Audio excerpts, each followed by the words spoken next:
নমস্কাৰ, আপোনালোক সকলোকে ডাটা নিউজলৈ স্বাগতম জনাইছোঁ। আজিৰ দিনটোৰ গুৰুত্বপূৰ্ণ বাতৰিবোৰ লৈ আহিছোঁ। অসমৰ লগতে ভাৰতৰ বিভিন্ন প্ৰান্তৰ পৰা এনেধৰণৰ খবৰবোৰ চাবৰ কাৰণে আমাৰ চেনেলটো ছাবস্ক্ৰাইব কৰি এটা লাইক কৰি দিব। কেবিনেট বৈঠকৰ পাছত কেবিনেটৰ অতিৰিক্ত মুখ্য সচিব ডক্টৰ এছ সিদ্ধাৰ্থে দিয়া তথ্য অনুসৰি অংগনবাড়ী কেন্দ্ৰত কাম কৰা কৰ্মী আৰু সহায়িকাসকলৰ সন্মানীয় ধন বৃদ্ধি কৰা হৈছে।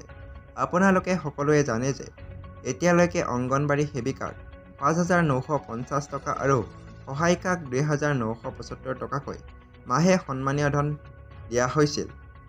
কেন্দ্ৰীয় চৰকাৰ আৰু ৰাজ্য চৰকাৰৰ অৱদানৰ ওপৰত এই সন্মানীয় ধন দিয়া হৈছে, যিটো এতিয়া বিহাৰ চৰকাৰে বৃদ্ধি কৰিছে। ইয়াৰ পিছৰ খবৰটো হৈছে শনিবাৰৰ দিনটোত মৰাণত ৭টা মহিলা কিশোৰী শিশু নিৰুদ্দেশৰ ঘটনা।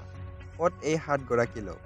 একেদিনাই নিৰুদ্দেশ সন্দৰ্ভত মৰাণ আৰক্ষী থানাত ৬টা গোচৰ ৰুজু হৈছে। ৫ দিনত নিৰুদ্দেশ কিশোৰী, মহিলা, শিশুসহ ৭গৰাকী লোক। সমাজ জীৱনত এনে কিছুমান অপৰাধজনক ঘটনা সংঘটিত হোৱা দেখিবলৈ পোৱা যায়, যিয়ে সকলোকে চিন্তিত কৰি তোলে।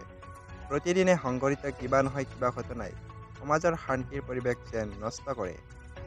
শেহতীয়াকৈ এনে এক ঘটনা পোহৰলৈ আহিছে, যিয়ে সাধাৰণ জনতাৰ দৈনন্দিন জীৱন যাপনত এক প্ৰকাৰ ত্ৰাসৰ সৃষ্টি কৰিছে। ইয়াৰ পিছৰ খবৰটো হৈছে ৰাজ্যৰ কৃষি বিভাগে বিভিন্ন সময়ত বহু আঁচনিৰ কথা ঘোষণা কৰে, কিন্তু এই আঁচনিসমূহ প্ৰকৃত কৃষকৰ কাষ পাইছেগৈনে?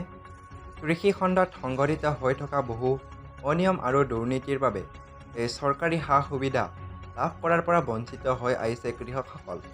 আঁচনি আৰু কৃষি খণ্ডৰ উন্নয়নৰ নামত প্ৰকৃততে কি চলি আছে? ইখনৰ পিছত সিখন আঁচনি ঘোষণা কৰে কৃষি বিভাগে। কৃষি ক্ষেত্ৰৰে জড়িত বিভিন্ন সংস্থা আৰু বৰ্ডসমূহে সেই আঁচনি ৰূপায়ণৰ নামত ৰাজ্যত কি হৈ আছে তাৰ কিন্তু কোনেও নাৰাখে।